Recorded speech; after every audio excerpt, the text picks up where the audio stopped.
Halo pemirsa Bincang Lifestyle, kali ini bertemu lagi bersama saya Diga Saputra. Seperti biasa, Bincang Lifestyle akan memberikan informasi menarik seputar gaya hidup, kehidupan masyarakat urban saat ini. Berbicara tentang gaya hidup, kita banyak sekali informasi yang dapat kita gali. Salah satunya adalah tanaman. Kenapa tanaman? Karena tanaman ini tidak lepas dari kehidupan kita. Mulai dari mungkin tanaman yang besar, kemudian yang medium, kemudian yang kecil. Nah, berbicara tentang tanaman ini, tentu pemirsa di rumah sudah beranggapan bahwasannya tanaman identik dengan ibu-ibu. Tapi ternyata tidak juga. Karena apa? Karena tanaman ini saat ini sudah banyak sekali penggiat-penggiat tanaman yang serius mengelola, kemudian juga mencintai tanaman ini, sehingga bisa menjadikan sebuah value yang lebih tinggi harga jualnya. Untuk itu saya ini sudah hadir di studio TVRI Sumatera Selatan bersama dengan saya ada Bang Jo dan juga Bang Suwandi. Halo, selamat datang di studio TVRI Sumatera Selatan. Ya.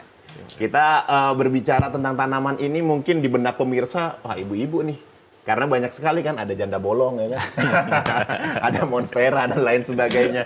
Tapi ternyata kita berbicara tentang bonsai. Ini, aduh menarik sekali karena kita seperti yang pemirsa lihat juga bahwasannya di belakang kami ini dan juga beberapa tempat ini kami sudah memberikan displaynya bagaimana bonsai itu kemudian bisa seperti sedemikian rupa ini perlu trik yang khusus juga gitu ya Bang Jo ya. Nah kemudian saya ke Bang Jo.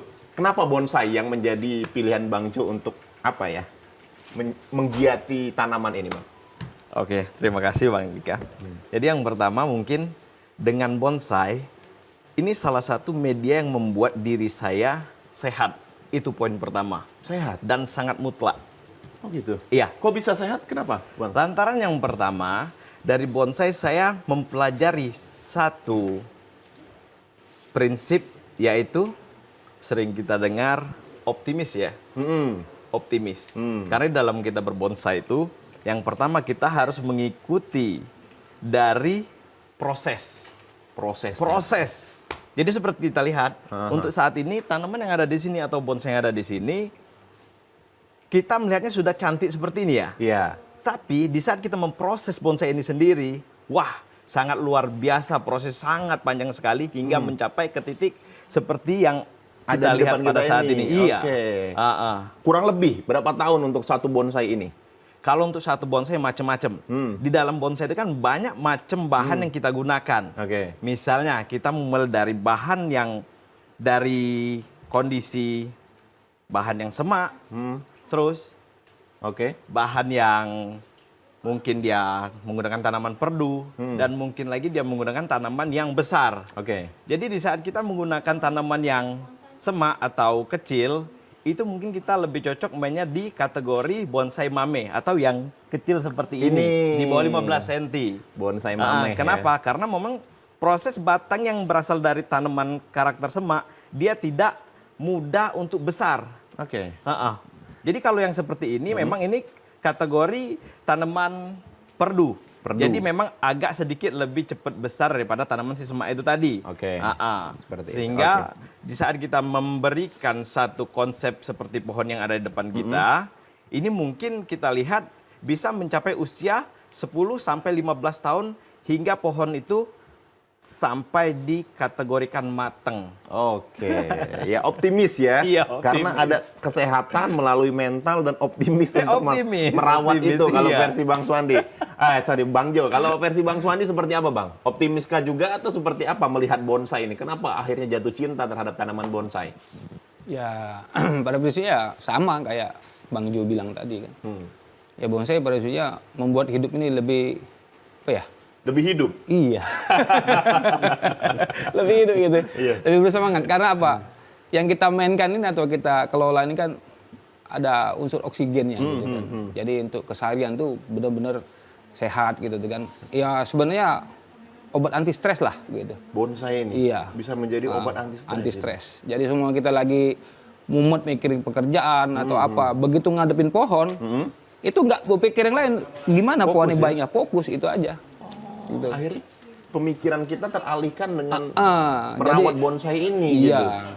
Jadi kita fokus satu titik ini di pohon ini, sehingga stres yang mikirkan ini itu nggak kepikiran lagi, ya kan? Oke. Gitu. Kalau untuk prosesnya sendiri Bang, untuk Abang sendiri mungkin pertama kali memiliki bonsai itu yang jenis apa dan bagaimana merawatnya? Kalau Bang Suwandi. Kalau pertama kali sih aku diperkenalkan sama temennya itu jenis pohon anting putri. Anting putri. Iya. Itu yang gimana lagi Bang? Apakah bentuknya seperti anting-anting atau gimana Bang? Karena kan anting putri itu. Ya, anting putri yang saya bawa ini ya ini satu, Oh, dua, ini. ya jenis. Karena ya Oh iya ada bunganya ya di bawahnya itu ya. Bunganya itu. Oke. Anting-anting. Akhirnya merawat anting putri yang di belakang sudah berapa tahun tuh? Sampai sebesar itu? Kalau ini sekitar 4 sampai 5 tahun lah kurang lebihnya. 4-5 tahun ya? Iya. Kalau ditambah 9 Om. Iya betul 4-5 tahun 9 benar 4 tambah 5 gitu ya. Oke. Ternyata sedetail dan selama itu ya prosesnya Iya. ya. Saya kira ini cuma sekedar 1 tahun atau 2 tahun. Nggak Ini pun bisa. proses belum selesai. Proses Belum selesai juga? belum. Karena yang kita olah ini seni hidup. Oke. Jadi seni yang tidak usai kalau kami bilang itu. Wah, seni yang tidak usai. Iya, sih. seni yang tidak usai. Kalau ngelihat kayaknya yang berkaitan dengan bonsai kayak Jepang itu Iya, ya. Jepang, Bonsai yang China. sampai sudah sebesar itu berarti udah ratusan tahun. Ratusan tahun benar. Oke. Kalau Bang Jo sendiri pertama kali Bang memiliki bentuk bonsai yang apa nih untuk pertama kali terjun kemarin waktu menjadi penggiat bonsai? Ya. Jadi untuk pertama kali bahan yang saya gunakan untuk belajar bonsai pada waktu itu namanya cendrawasih. Cendrawasih. Karena yang pertama tanaman cendrawasih itu sangat mudah untuk didapatkan karena pada dulu di tempat kami itu banyak pagar tanaman yang dipakai dari bahan cendrawasih itu sendiri. Cendrawasih itu dia gimana Bang bentuknya? Ada nggak kita bawa di sini? Kalau di sini kebetulan tidak ada. Nggak ada, ya. Tapi kalau cendrawasih itu dia sudah ditopang dengan daunnya sudah kecil walaupun tidak di bonsai. Oh. Faktor pendukung pertama kali dia sudah didukung sama daun yang kecil. Gennya memang udah Sudah kecil, iya, daunnya. Oke. Kemudian untuk akhirnya apa ya menjadikan apa sih Bang kalau nyebutnya nanti saya salah lagi nih bongkol kalau saya taunya ini membongkol seperti itu. Gimana caranya Bang? Apakah memang ada treatment khusus atau seperti apa? Jadi kalau untuk di bonsai itu ada program istilah kita kan? Ya. Jadi di saat kita mendesain bonsai adalah seni rancang bangun. Seni Rancang bangun tapi dari media tanaman. Oh gitu. Iya, botani. Oke. Botani dalam seni. Berarti kalau ngomong seni rancang bangun berarti ada spek-spek khusus yang dimainkan di dalamnya. Ada. Apa yang paling dominan sehingga itu kayaknya kalau ngomongin bonsai harus seperti ini nih gitu. Iya. Jadi untuk yang pertama mungkin ini kalau treatment yang saya lakukan sendiri ya karena kan banyak metode yang dilakukan oleh teman-teman khususnya penggiat bonsai dari Sabang sampai Merauke bahkan dunia. Tapi yang saya lakukan sendiri untuk pertama kali mentreatment bonsai saya yang saya program pertama adalah akar. Akarnya dulu. Akar ya. Karena di saat akar sudah di posisi aman, maka di atas juga bahkan bisa lebih aman karena di saat kita menciptakan mahkota atas, maka akan disempurnakan juga dengan mahkota akar. Oh. Ada keseimbangan tumbuh. Iya, Filosofi iya. bonsai itu sangat membuat saya belajar tentang kesempurnaan sang pencipta. Jadi di saat saya memprogram bonsai, jadi saya mengutamakan program dari akar dulu. Akar dulu Iya. ya. Akar, batang, lalu ke cabang, ke anak cabang, ranting, anak ranting, Ke daun, cucu Bang. ranting dan cici ranting Oke, gitu. oke. Iya. Iya. Jadi program yang bertahap dia. Proses. Berarti kalau ngomongin mau bagus nih misalkan, berarti yang bagus dulu adalah akarnya dulu. Oh. Atau gimana? Jadi Kalau misalkan atasnya mau seperti ini, berarti kita harus merancang akarnya dulu agar sesuai dengan apa yang kita mau atau seperti apa, Bang? Jadi mungkin lebih ke titik aman ya. Jadi kalau seandainya akarnya sudah besar atau sudah panjang, baru kita pindahkan ke dalam pot, tentu di saat kita ada pemindahan, pohon itu bakal stres. Karena apa? Di saat akar yang terpotong itu cuman cabang akar, sementara di atas sudah ada ranting, anak ranting dan cucu ranting, itu kemungkinan besar semuanya akan stres. Stres juga. Karena dia mengikuti di saat akar punya cabang akar, pohon juga punya cabang pohon. Jadi keseimbangan. Oh gitu ya. Utama keseimbangan. Berarti Keseimbangan. Jadi itu ya. di saat kita bercerita tentang bonsai, Iya, kita iya, harus diajarkan di kedisiplinan. Di kedisiplinan karena apa? Yang pertama di sana kalau kita bercerita tentang bonsai lagi-lagi masalah pertama adalah waktu. Jadi di saat kita bercerita tentang waktu, abang nih buat bonsai nih Ya. 10 tahun. Setelah 10 tahun mau kita pindahin ke potnya agak kecil sehingga akar banyak yang dibuang. Kalau kita belum program akar dulu, besoknya stres semua. Kan sayang waktu 10 tahun. betul, Jadi betul. programnya Dua kali harus proses jadi. 2 kali proses. terencana. Makanya saya bilang di sini bonsai ini adalah seni rancang bangun. Dirancang dan dibangun tapi melalui media tanaman. Oke. Iya. Oke, berarti sekompleks itu ya ternyata pemirsa. Aduh, ini luar biasa sekali ya karena kalau kita melihat bonsai kayaknya simpel aja tapi ternyata mereka yang Prosesnya, membangun yang ini lama. prosesnya banyak banget, perlu keseimbangan, kemudian juga perlu keharmonisan antara akar dan juga ranting, kemudian dan lain sebagainya. Waduh, wajar sih kalau seumpamanya value-nya itu tinggi banget gitu ya. Oke, kalau Bang Suwandi sendiri melihat bonsai ini seperti apa sebenarnya kalau dari sejarah dan juga seni yang ada di dalamnya ini. Kalau Bang Suwandi tadi kan rancang bangun versi Bang Suwandi iya. karena memang harus kita memikirkan supaya akarnya dulu seperti apa dan agar tidak stres sehingga itu nanti berakibat terhadap daun-daun dan lain sebagainya. Kalau versi Bang Suwandi sendiri melihat bonsai ini seperti apa, Bang? Ya kok dari sejarah sih mungkin dari ejaan ya. Dari ejaan bahasa Cina itu kan bonsai.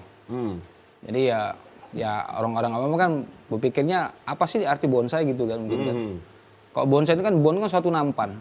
Sai itu pohon kan gitu. Jadi zaman dulu ya itu. Jadi pohon ini bagaimana yang di alam tuh bisa taruh di satu pot atau nampan gitu kan. Jadi istilahnya itu miniatur lah. Ya. Nah, jadi pohon yang ada di alam tuh sebesar apa itu bisa diminiaturkan dalam pot atau nampan hidup. tadi. Hidup, Iya, itu iya. secara Bukan desainnya plastik gitu. ya. Jadi lambat laun dari sejarah itu merambahlah ke Jepang. Jadi kadang-kadang orang awam itu bilangnya penjing, pesai itu suatu bentuk ya. Tapi sebenarnya kalau dari ejaan itu sebenarnya sama. Penjing, pesai itu sama kayak bonsai, ejaan sama. Nampan gitu ya. Nampak. Jadi pohon yang ada di alam itu dimasukkan dalam satu wadah. Satu wadah Pot, atau nampan gitu. tadi. Oke, berarti mungkin pemirsa di rumah juga sudah mengetahui nih bahwasannya bonsai itu adalah nampan dan juga tanaman. Bukan Kalau kebun, bahasa bukan kita kebun nih, dan sungai ya. bukan. Nanti berkebun di sungai kalau bonsai, berkebun di sungai Kalau gitu. bahasa kita nih istilahnya itu pot lah gitu Pot, kan. iya, Pot betul, wadah, betul, pot itu.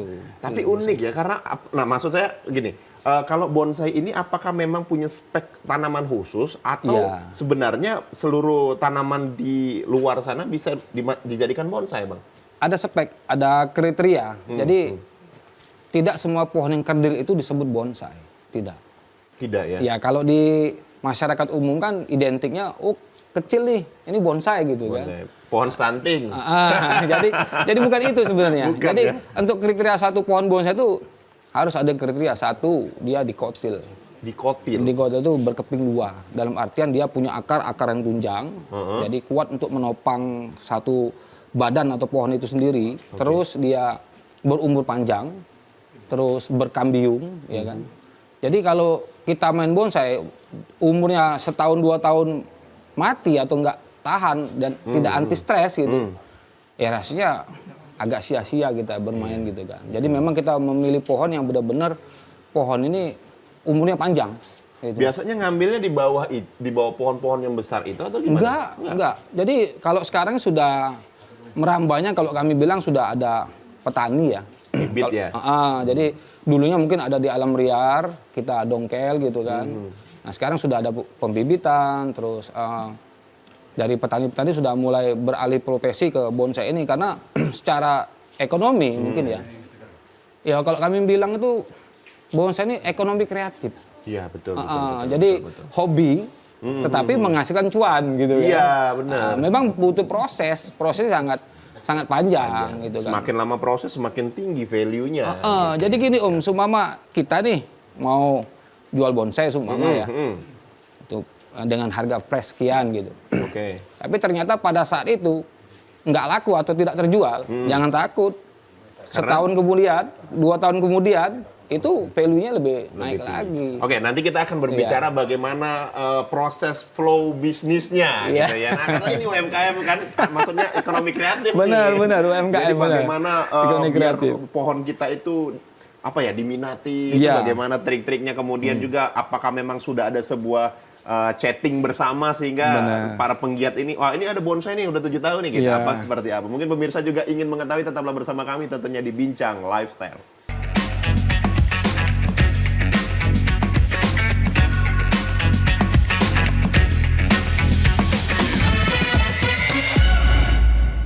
Terima kasih pemirsa, Anda masih menyaksikan Bincang Lifestyle, masih bersama saya Diga Saputra dan juga masih bersama dengan para penggiat bonsai. Kita tadi sempat terputus dan kita ingin mengetahui bagaimana value yang tinggi dari apa ya pohon bonsai sehingga ini juga menjadi sebuah ekonomi kreatif bagi masyarakat atau juga para penggiat bonsai ini. Baik. Sempat terputus tadi Bang, kita juga pengen tahu seperti apa sebenarnya ketika kita memiliki sebuah bonsai, kemudian juga ketika yang menjadikan bonsai ini mahal, memiliki value yang tinggi. Mungkin silakan Bang Jo. Ya, jadi untuk menciptakan satu material bonsai ya, yang berkualitas bagus, tentu kita harus ada kerjasama yang baik dari hulu hingga ke hilir. Oke. Semisal kan, di sini misalnya saya bercerita tentang salah satu teman saya yang sering kita kenal namanya Bang Ricky Justin. Itu kita sering bekerja sama dalam artian beliau menciptakan satu karya seni bonsai dari tunggul. Oke. Ya. Tapi tunggul itu sudah terprogram sehingga sang penerus tidak susah lagi dalam merencanakan tahapan selanjutnya. Semisal untuk akar sudah terkondisi dengan baik. Jadi dia tidak kerja 2 kali lagi. Dan seterusnya kita harus menciptakan juga satu karya bonsai yang terskala. Terskala. Jadi kenapa?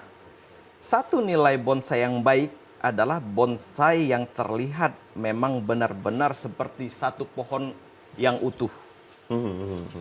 Ya toh? Satu pohon yang utuh yang ada di sebuah nampan itu. Iya. Ya? Oke. Jadi memang terskala.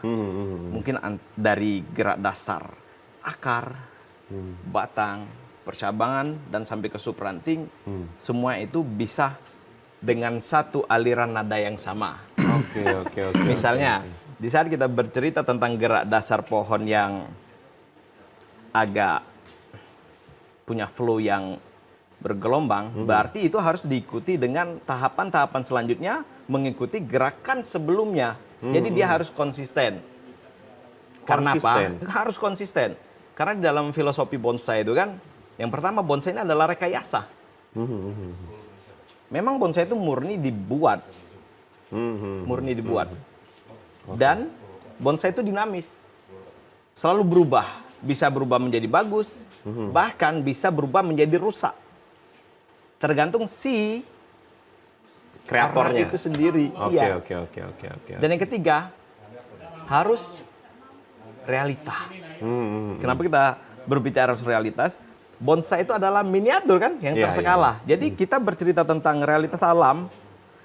Kenapa kita kembali lagi ke flow yang tadi? Kenapa tanaman itu bisa bergelombang? Oke. Ya, punya aliran yang tidak lurus dan biasa, karena mungkin di alamnya dia sering terkena terpaan angin. Oh, itu ya pengaruh ya? Pengaruh, sangat terpengaruh. Oke, ternyata sampai sedetail itu ya, Bang? Iya. Terus cahaya matahari. Betul, cahaya matahari, betul. Oke. Jadi di saat kita bercerita kenapa pohon itu bisa ke sini arah mahkotanya. Jadi karakter. Ya Bang ya? Mungkin di saat pohon itu rebahnya ke kanan, matahari lebih kuat ke kiri, dia secara otomatis larinya ke Ngejar arah matahari. Jadi dia harus memang benar-benar mengikuti realita alam. Oke. Itu. Oke. Berarti Jadi, ketika kita menginginkan, oh dia ini kayaknya kepengennya saya rebahnya ke kanan, berarti tinggal ikutin matahari gitu ya? kita mengikuti alur cerita. Alur ceritanya ya? Dari Bisa si pohon diterima itu sendiri. akal dan rasa. Di situ. Seni, ya. Di saat kita berkarya seni itu bebas. Ya. Betul bebas. Tapi di saat seni itu tidak bisa diterima oleh rasa dan akal, tentu tidak bisa kita nikmati toh. Ya, betul. Jadi intinya seni itu bebas silakan, tapi bisa diterima oleh rasa dan logika. Logika, betul. Sehingga itu menjadikan sebuah seni dan orang juga memiliki interpretasi dari sebuah tanaman yang kita tanam itu. Betul, Gitu, dan ya. bisa menghasilkan nilai yang benar-benar tidak mubazir dengan waktu yang lama di saat kita memprogramnya dengan baik dan benar. Itu. Artinya berarti sebenarnya kalau saya mendapatkan cerita dari Bang Jo tadi, untuk Bonggol sendiri sebenarnya sudah ada ya penggiatnya, maksudnya dalam arti, misalkan saya mau mainnya dari Bonggol yang sudah terstruktur, ya udah tinggal beli aja gitu. Berarti flow bisnisnya banyak di dalam situ ya. Peluangnya banyak. Ekonomi ya. kreatifnya berkaitan semua. Iya. Ekonomi kreatifnya ada, yang menyediakan Bonggol ada. Penjual pot ada. Potnya juga Terus ada. steger ya. Steger tuh ada juga. Jadi Banyak petaninya juga ya. ada. Gitu. Iya, Jadi iya. kalau memang kita bicara ekonomi kreatif tadi ya cakupannya sampai tinggi, sampai pebisnis yang di luar sana itu mungkin ekspor ya, mungkin bisa juga sampai sana. Tarafnya udah sampai Iya, ekspor udah gitu sampai ya. sana. Oke. Jadi kolektor-kolektor ini mungkin sudah menyeleksi ya. Itu kan makanya kita ada suatu ajang kontes gitu kan, dari perkumpulan bonsai, penggemar bonsai Indonesia ini, PBBI kalau kita sebut itu ya. Jadi dia itu ada, ini kan lagi ada kontes juga di daerah Lampung sekarang posisi kan.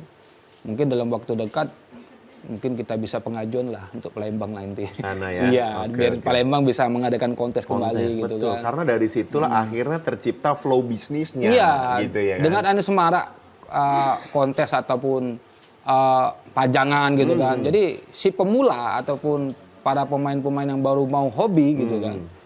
Jadi bisa merapat gitu. Oh ini loh bonsai itu. Jadi kita memperkenalkan dengan orang-orang awam ini bahwa enak loh main bonsai ini sebenarnya. Iya. Memang prosesnya panjang. Tapi dari segi ya bener kata Bang Jo tadi kan, umur bisa panjang. Iya. Anti stres gitu kan. Betul. Dan terakhir, Sehat gitu ya. yang terakhir ya value-nya nambah gitu. Nambah, iya betul. Nah kalau seumpamanya nih, tahun ini nggak laku gitu kan, kita main bonsai tahun ini nggak laku. Perlu nggak sih kita cemas untuk main bonsai? Nggak perlu. Kenapa Bang? Nggak perlu. Karena kalau selagi pohon ini kita tackle atau kita rawat gitu kan, ya kita kan lebih baik lagi. Iya. Berproses namanya itu kan. Betul. Jadi berproses ini kalau hari ini mungkin tidak menang ataupun tidak, kalau kita jual beli mungkin belum laku gitu. Jangan takut. Besok dia lebih mahal lagi bisa. Oke, berarti Mahal sudah lagi. punya alur rezekinya lah Iya, gitu ya. karena dari teman-teman ini kan kayak Bang Jo sendiri kan dari Jambi dia kan, dari Tibu kan gitu kan. Dia kan selalu Dari Jambi Bang Jo ya? Iya. Sengaja saya undang kemarin kan. Iya. Nih Bang Jo nih, kita ada sedikit berbagi ilmu nih, kita bilang gitu kan. Ayo sama-sama berbagi ilmu sama teman-teman gitu kan. Iya, betul. Jadi antara Jambi dengan Palembang itu kan sudah terjadi satu Koneksi gitu iya, ya? koneksi. Apa yang bisa bermanfaat dari Jambi dan apa bisa yang bermanfaat dari Palembang gitu. Oke, Terus lagi teman-teman semua di daerah OI gitu kan, kayak Om Sauki gitu kan. Om, saya nih punya pohon ini Om.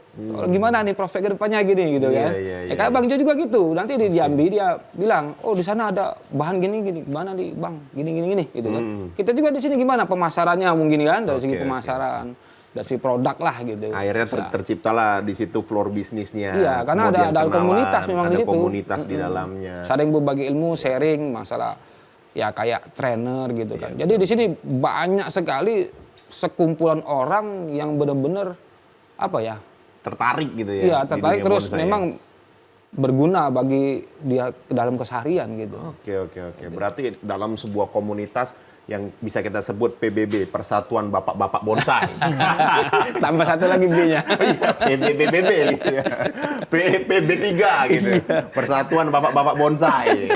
Karena kan ada juga tuh Persatuan Bapak-Bapak Mancing. Nah, ini Persatuan Bapak-Bapak Bonsai gitu ya. Oke. Ya, kemudian yang menjadi menarik dan memiliki nilai estetika versi Bang Jo, seperti apa melihat bonsai itu? Oh, kayaknya ini udah mendekati nilai yang sempurna nih dari 100% gitu. Dilihat dari sisi apa aja sih Bang kalau versinya Bang Jo? Kalau kita konversikan sebagai manusia nih, mapan. Bonsai kaitannya dengan mapan gimana tuh Bang menilainya bonsai? Ada pohon duitnya di bawah ini. Jadi Atau gimana tuh? di saat bonsai itu sudah mapan, ya, tentunya dia sudah memenuhi klasifikasi yang sudah di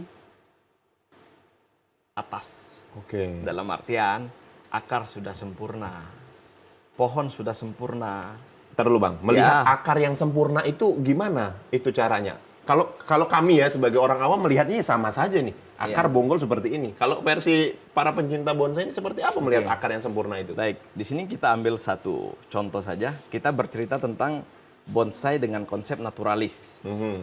Naturalis itu bercerita tentang pohon yang sesuai dengan pada alamnya. Oke, Ya? oke. Yang sesuai. Jadi di saat di alam itu kita pernah melihat pohon terlihat tua di saat akar itu sudah sangat baik sekali dalam menunjang kehidupan, baik untuk mencari makan, bahkan untuk mempertahankan pertumbuhan di dalam terpaan iklim dan cuaca. Misal, kalau kita lihat dari akar lagi. Jadi, di saat kita bercerita tentang akar, alangkah lebih baiknya ada mewakili 3 akar terlihat pohon itu lebih sempurna. Misalnya, pohon biar terlihat lebih berpinggang. Kanan, kiri, depan, minimal. Minimal ya. Minimal. Itu bentuk akar sudah yang mewakili, sempurna ya. sudah Oke, bisa oke. mewakili. Oke. Dan dari ketiga akar itu, apabila si seniman bonsai kita cerita ya, bisa membuat pecahan lagi dari akar itu, tentu pohon itu akan terlihat jauh lebih tua lagi. Oh, artinya akarnya banyak Akar tuh gitu sudah ya. kelihatan pecah Bercabang-cabang lagi. Gitu ya. Iya. Oke.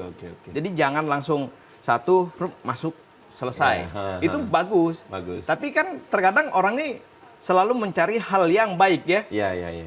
Selalu. Oke. Jadi di saat mereka sudah akarnya mapan, baru dia lagi larinya ke batang. Batang. Nah, Iya. dikatakan batang yang mapan itu seperti apa, Bang? Kalau untuk di naturalis mungkin dia pengecilannya sempurna. Dalam artian pengecilan sempurna, jadi pohon itu tidak silindris. Tidak silindris. Tidak silindris. Silindris kayak pipa gitu loh. Oh. Jadi kalau Pipa itu silindris tuh. Oh. Nggak ada besar kecil ya. Itu iya, masuk iya, silindris iya, masuk. tidak ada pengecilan. Ada pengecilan. Jadi dari bawah sampai ke atas terusannya tetap sama saja. Itu silindris namanya. Oh, Jadi monoton gitu. Monoton ya. Iya. Jadi kalau untuk di alam seperti kita lihat ya, nanti pas kita pulang atau ke hutan, pohon itu pasti yang bawah besar, semakin ke atas semakin mengecil. Kecil. Di alam kan kayak gitu juga. Iya. Itu kan? Iya, betul. Guru kita kan alam gitu. Betul. Jadi di saat dia sudah ada pengecilan, kita lihat lagi kesempurnaannya dari mana. Kalau seandainya pohon itu sudah tidak ada luka, ya toh? Luka itu Bekas potongan. Proses pengecilan. iya. Sudah tertutup kambium dengan sempurna, ya toh? Tentu di situ menambah nilai jual. Oke. Menambah nilai ya, menambah nilai dari bonsai itu sendiri. Oke. Sehingga di saat orang melihat bahan dasar, orang sudah tidak payah untuk bercerita tentang harga. Mereka bisa menilai sendiri dari bahan itu sendiri. Karena prosesnya memang panjang, sangat panjang sekali. Artinya melihat dari yang tadi kan akar harus sempurna, Iya. kemudian juga ininya nggak boleh silindris. Nggak ya? boleh silindris. Jadi memang Pengecilan harus ada pengecilannya itu harus ya natural gitu. Iya, dalam artian dibuat ya. senatural mungkin. Kalau seumpamanya cuma kayak pipa gitu bener sih. Iya, membosankan ya, monoton. Ternyata bukan cuma kehidupan saja ya yang ketika membosankan itu nggak enak gitu ya. Ternyata di pohon bonsai juga nggak enak juga gitu. Tapi Nggak Bang, asik. itu tadi berlaku untuk pohon dalam kategori yang aliran naturalis ya. Beda cerita dengan ekspresionis dan surrealis. Tapi di sini kita bercerita tentang naturalis ya. Oke. Ah. Kalau Ekspresionis, Beda lagi. boleh-boleh saja. Iya. Udah Pakai punya pohon. genrenya ya, Bang? Punya. Kayak Banyak musik, sekali genrenya. Banyak sekali genrenya ternyata ya. Oke. Dengan perkembangan zaman, Berarti penilaiannya berdasarkan genre juga. Oke. Ya dari genre itu tema sih. Balik lagi ke tema, ya Oke. kan. Di tema itu jadi si penggiat atau si pembuat seniman bonsai itu sendiri itu kita bisa baca itu dari hasil karya pohon yang dia buat. Gitu loh. Karakternya itu. Seumpama nih Bang Jo sering buat pohon yang ekspresionis. Dari ekspresionnya kita bisa terjemahkan gitu kan. Berarti Bang Jo ini hobinya apa ya? Ekspresif. gitu Iya, ekspresif, mengeluarkan emosi gitu kan. Kita Jadi bisa dari karya itu bisa kelihatan. menularkan sang Iya. kreator menularkan ke dalam bonsainya itu gitu Jadi ya. kayak saya misalnya kan dengan Om Dika atau dengan Bang Jo itu tetap alirannya nggak bisa disamain Sama, gitu, nggak beda bisa. gitu ya. Ada satu mungkin ciri ya, Ya. baik ciri gitu ya. Ciri yang berbeda. Tapi kalau dari- secara umum mungkin pembuatan bonsai ya begini dari basicnya sama, sama. Gitu. Tapi pertumbuhannya itu sesuai dengan si pembuatnya atau si yang ingin menerapkan ke dalam ya bonsai kayak itu. di Gitu ya. Palembang ini kan ada beberapa trainer gitu kan. Ada beberapa trainer tuh mungkin saya sebutkan saudara kita sendiri juga. Jadi kayak Umul, Lekmul kayak itu panggil kan, Iya, iya. Fauzan, terus Enjoy Budi gitu kan. Mereka itu mempunyai ciri khas masing-masing. Ciri khas masing-masing. Kayak Om Budi itu mungkin dia lebih ke ekspresi mungkin gitu kan. Ekspresif gitu ya. Oke. Kalau misalnya Lekmul misalnya kan dia mungkin bisa naturalis, tapi semua itu mereka tuh kuasai. Untuk hal ilmu membuat satu pohon bonsai mereka kuasai semuanya, tapi ada satu titik ciri khas mereka sendiri. Karakternya Iya, ya, karakternya keluar di situ. Jadi ya. begitu karya-karya mereka tuh tampil di meja kontes gitu kan. Oh, ini karya si A. Orang udah bisa menilai. Udah bisa menilai. Oh, ini karya si B gitu. Jadi kayak misalnya kayak Bang Jo tadi mungkin alirannya ekspresionis, begitu tampil walaupun lah istilah itu Sama-sama ekspresionis nih, tapi orang tahu wah ini Bang Jo ini nih. karena itu ini Bang Jo nih. Oh, oke. Jadi oke, mungkin oke. dari liukannya atau dari tarikan atau garis segala macam tuh udah ketahuan. Bisa kelihatan. Berarti kelihatan. nggak bisa Genrenya sama. banyak sekali memang. Genrenya banyak gitu ya, basicnya Iya. banyak, tapi sub dan karakter dari masing-masing bonsai dan orang yang meng-create itu berbeda. Berbeda. Gitu ya. Oke, kita akan bahas lagi. Iya. Ini sangat menarik sekali karena mungkin juga pemirsa dari rumah akhirnya tertarik dari pembicaraan kita ini, Bang. Iya. Wah, ternyata bonsai sekompleks itu dan juga banyak sekali hal yang bisa diulik dari bonsai. Jadi pemirsa tetaplah bersama kami tentunya di Bincang Lifestyle.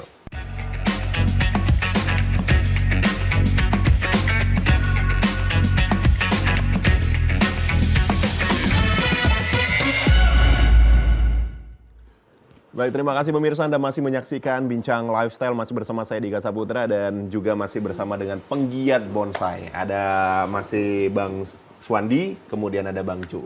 Kalau di namanya ini saya lihat Octavianus Swandi, panggilannya Bang Swandi. Iya. Iya. Kemudian ada Muhammad Jauhar, panggilannya Bang Jo. Nama panggung pemirsa biasa. Jadi kalau seumpamanya para penggiat bonsai ini dia punya nama panggung. Kalau orang ngomongin ini Bang Jauhar, nggak kenal di luar sana. Taunya Bang Jo, ya kan.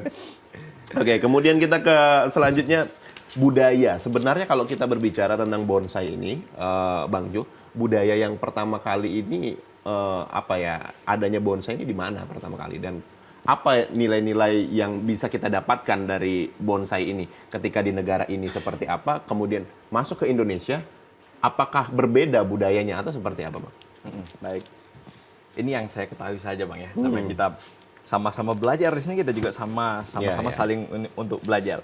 Yang saya ketahui mungkin pada awalnya pada zaman dahulu di daerah dataran India ada satu kegiatan yang memang bercerita tentang satu tanaman yang dimana tanaman itu diproses sebenarnya tanpa disengaja. Satu tanaman yang namanya sering kita kenal kalau di dunia perbonsaian tulsi.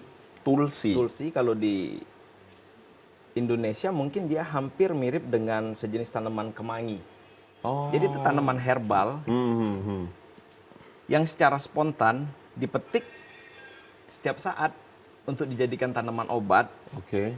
Tanpa disadari secara tidak langsung tercipta tanaman yang kecil Karena dipetik terus karena itu. dipetik terus Oke. dan bergeser ke dataran China. Ya kan?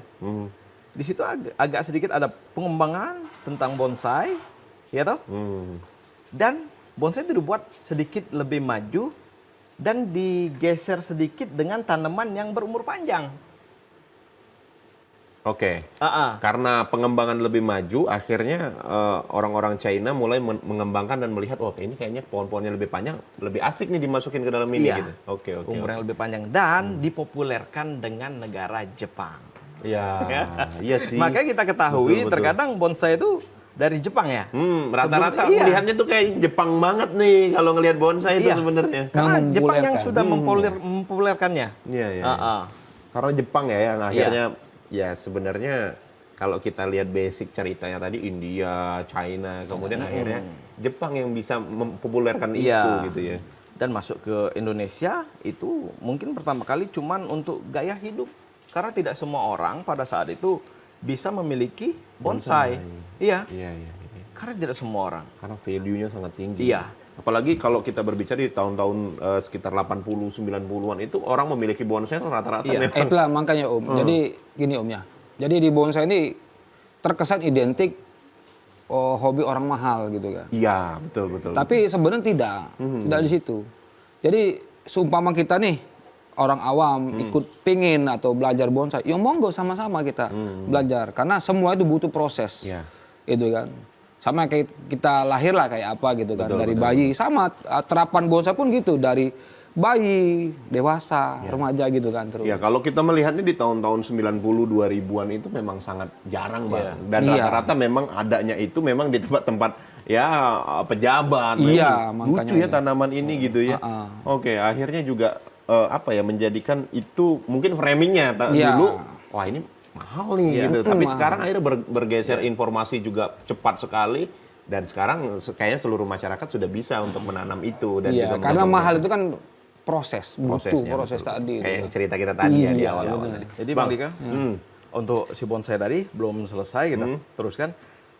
Memang pada zaman itu mungkin kalangan orang menengah ke atas saja. Di Indonesia? Iya. Oke. Sekarang dengan adanya pengembangan teknologi, informasi, ya toh, ternyata membuat bonsai itu tidak harus dari bahan yang mahal. Bahkan kita bisa memulai dari bahan yang cangkokan.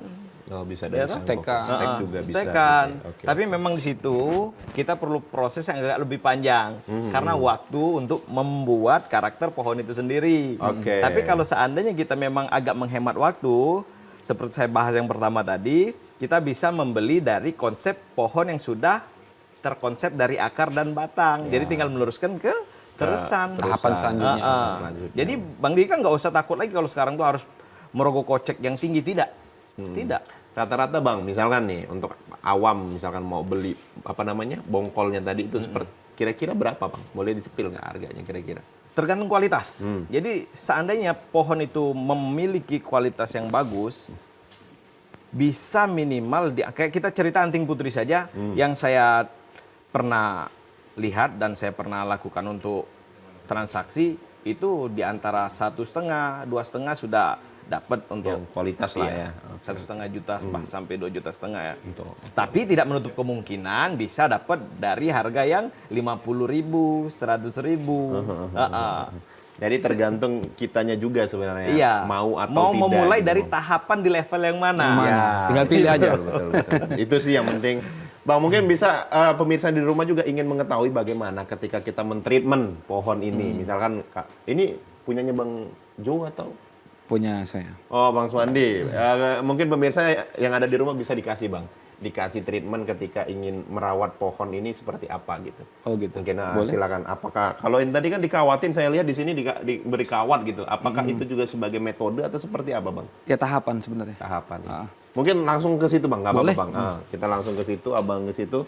Saya sama Bang Jo standby di sini dan pemirsa nanti akan melihat juga seperti apa proses yang dilakukan. Bang Suwandi mungkin di sebelah kanan aja Bang. Di mana? Iya begitu Bang. Ya. Kita juga mungkin pemirsa ingin mengetahui seperti apa, misalkan cara menggunting. Pasti ini berbeda kan Bang, dari tanaman katu gitu ya Bang ya. Perlu penjelasan atau langsung di ini aja? Boleh penjelasan, dikasih penjelasan juga boleh Bang. Ya kayak ini ya, buat teman-teman ya. Jadi buat teman-teman untuk bermain bonsai ini sebenarnya nggak sulit, asal kita mau, ada niat gitu aja kan. Jadi dari bahan yang ada di depan saya ini, mungkin sedikit saya kasih tahapan. Untuk bagian atas ini mungkin ya, dahan memang sengaja nih saya sisain daunnya. Karena mungkin orang awam bilang, pohon mati kok diurusin gitu kan. Jadi sengaja saya ini memang bawa ini pohon-pohon hidup. Jadi kita di sini bermain seni-seni hidup. Jadi seni hidup ini kita anggap seni yang tiada usai, panjang prosesnya gitu kan.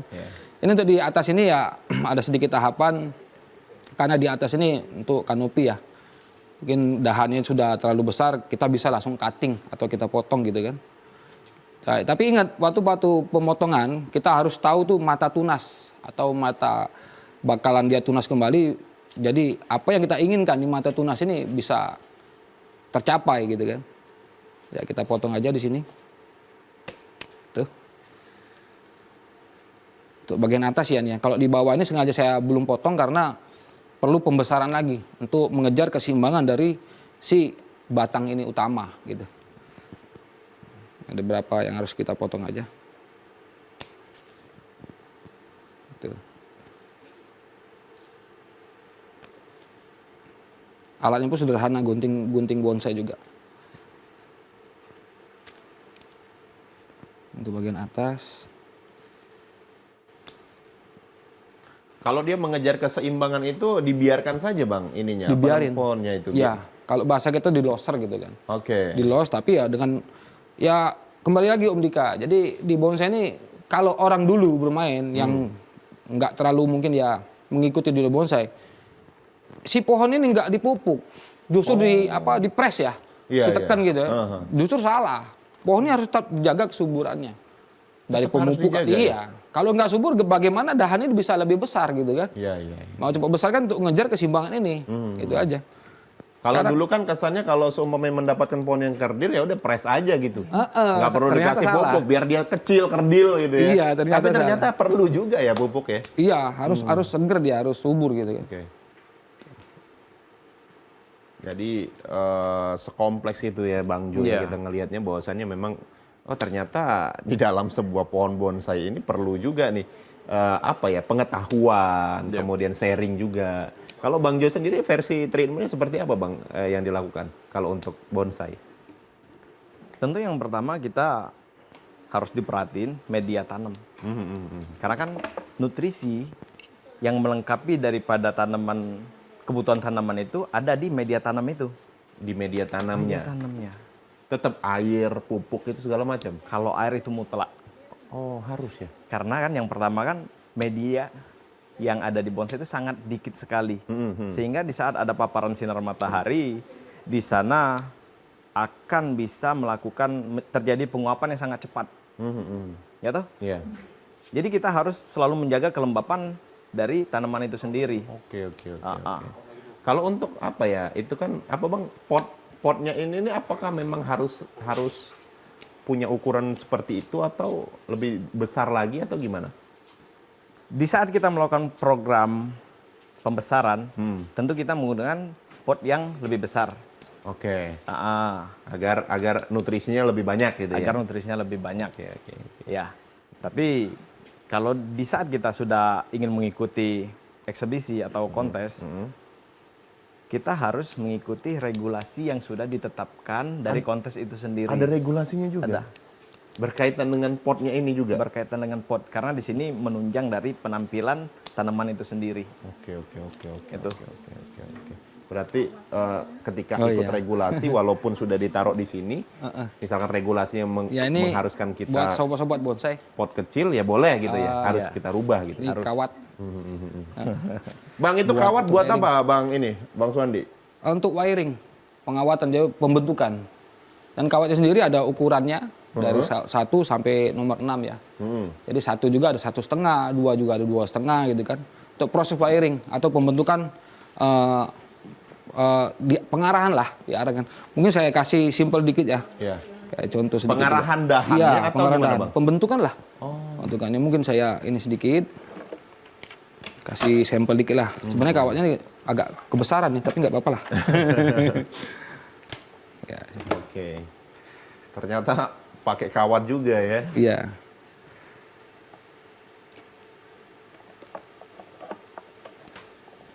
Jadi sini diarahin, ya kan? Mau kemana arahnya gitu. Kalau arah itu terserah kita ya, maunya kemana ya Bang ya? Sebenarnya ikut dari alur pohon itu sendiri. Beratnya kemana gitu kan. Ketinggian lagi.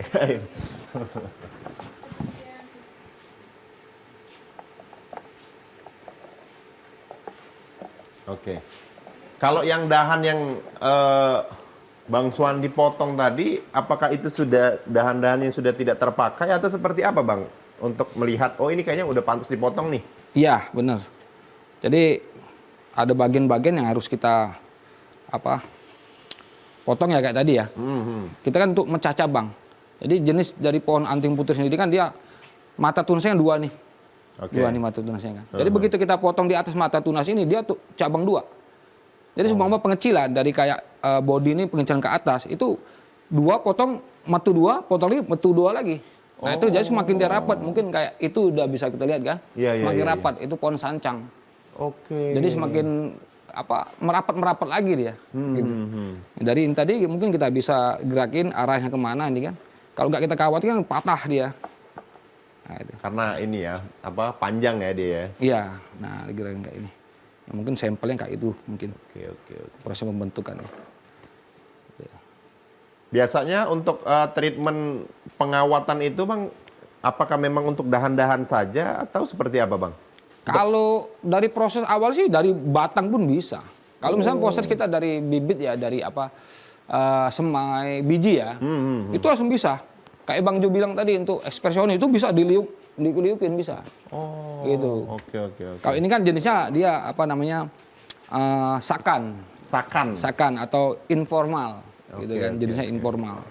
Kalau ini informal juga. Udah lengkap sekali nih, udah ada pengawatan, pengguntingan dan lain sebagainya. Mungkin pemirsa yang di rumah juga sudah mengetahui, wah ternyata untuk merawat sebuah bonsai perlu hal yang sekompleks itu, makanya harganya juga tinggi. Tapi gitu ingat ya. Om, jadi sedikit saya kasihkan teman-teman juga. Kalau main sesuatu atau hobi bonsai itu sendiri, harus cari ilmunya. Harus ada ilmunya. Harus ada ilmunya. Iya, gitu. betul. Jangan sampai, karena prosesnya kan panjang nih. Iya. Semua kita main sudah 5 tahun main pohon ini, ternyata proses awalnya Salah. ya Kurang tepat. kurang tepat lah gitu kan, kurang tepat. Jadi waktu yang tadi sayang bener, Iya, betul. terbuang gitu kan. Karena sudah 5 tahun. Ya. Iya. Baiklah pemirsa, mungkin untuk pemirsa di rumah kita akan membahas lagi terkait dengan treatment yang sudah dilakukan oleh Bang Suwandi tadi. Kemudian juga nanti akan kita compare juga dengan Bang Jo seperti apa treatmentnya. Tetaplah bersama kami tentunya di Bincang Lifestyle.